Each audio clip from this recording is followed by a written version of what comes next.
Bonjour les amis. Sous le soleil, je voulais vous faire un petit point, un petit bilan de toute cette période du confinement. Beaucoup de gens pensent que cette période a été néfaste, négative. Et en fait, de ce que je comprends, c'est que, et de ce que je vis personnellement, ça a été une très grande période, une période assez magique. Et si on arrive à prendre le positif, toujours ce fameux verre à moitié plein et non pas à moitié vide, et tout ce que cette période de confinement a pu nous apporter, eh bien j'en retire comme enseignement qu'elle m'a permis de me recentrer sur moi, de refaire le point sur quelles sont mes valeurs et qu'est-ce qui est important pour moi dans la vie. Est-ce qu'il est important de courir partout et de me laisser embrigadés par un système qui nous amène vers je ne sais où, qui nous rend de plus en plus malades et sclérosés, courant après l'argent, courant après le temps, courant après les relations faire valoir, ou alors est-ce que je vais connecter cet être au fond de moi qui est venu sur cette planète pour une raison bien particulière, d'abord celle d'évoluer, celle de grandir, mais grandir comment? Grandir en suivant les autres ou alors grandir en écoutant ma voix intérieure? Je crois que c'est plus ça. Et j'ai l'impression que c'est un peu ça pour chacun de nous, les 7-8 milliards que nous sommes sur cette terre. Cela n'empêche pas que nous ayons quelque chose à faire tous ensemble. Et effectivement, le message que j'ai reçu cette semaine, qui montrait cette vision, qui montrait tous ces humains qui, en se donnant la main, pouvaient faire barrage à tout ce qui est négatif, à tout ce qui veut nous emmener dans la peur, veut nous emmener dans des endroits où nous n'avons pas envie d'aller, en définitive, mais nous nous laissons emmener. Eh bien, si nous nous tenons tous la main, il n'y aura plus ça. Donc c'est important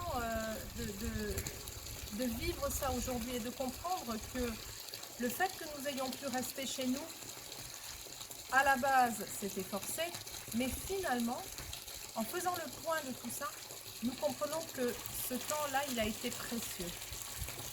Et puis, en sortir de ce confinement, nous pouvons nous poser la question, est-ce qu'on a envie de revenir exactement à la vie que nous avions avant? Ou est-ce qu'on a plus envie de profiter de ce qu'on a déjà, au lieu de courir après quelque chose qu'on n'a pas? Et bien moi je dis oui, oui j'ai envie de me poser, j'ai envie de profiter de ma famille, profiter de mon conjoint, profiter de ce que j'ai déjà acquis en termes de bonheur, en termes de richesse personnelle, richesse morale, en termes de richesse émotionnelle. Qu'est-ce que la vie m'a déjà offert?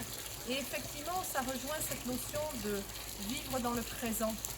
Parce que finalement, le présent, c'est vraiment uniquement ça qui existe. Le passé est déjà passé, on ne peut pas le changer. Le futur n'existe pas encore, même si je le construis grâce à mon présent, mais il n'existe pas. Et je peux le changer à tout moment. Donc, le seul moment qui existe, c'est cet instant précis. Cet instant précis où je me trouve en pleine nature, où j'écoute les bruits de la nature, j'écoute le bruit de l'eau. Et c'est comme un état méditatif dans lequel je peux être. Et je peux être dans cet état dans ma vie. À chaque instant, je me connecte au bruit de la nature. Parce que elle est vivante tout le temps et elle vit toujours dans son instant présent. Se connecter à cet être véritable. Et une fois qu'on est dans cet instant présent, c'est là que toutes nos dimensions sont ouvertes. Tous nos corps sont ouverts. Et tous nos corps peuvent recevoir la guidance de notre âme. Tous nos corps peuvent s'aligner à cette énergie de la nature, à cette énergie qui descend directement de nos sphères supérieures, pour en faire un être vibrant, un être lumineux. C'est celui-ci qui est venu s'incarner sur cette planète, et non pas un être identifié à une société qui elle-même est sclérosée. On peut changer la société. Il suffit de prendre conscience, chacun à son tour, de tout ça, de se tenir ensuite la main tous ensemble, parce que seul, aucun individu ne pourra changer la société. Il faut bien se le dire. sauf à la changer négativement. Et même ça, ce n'est pas possible pour un seul individu.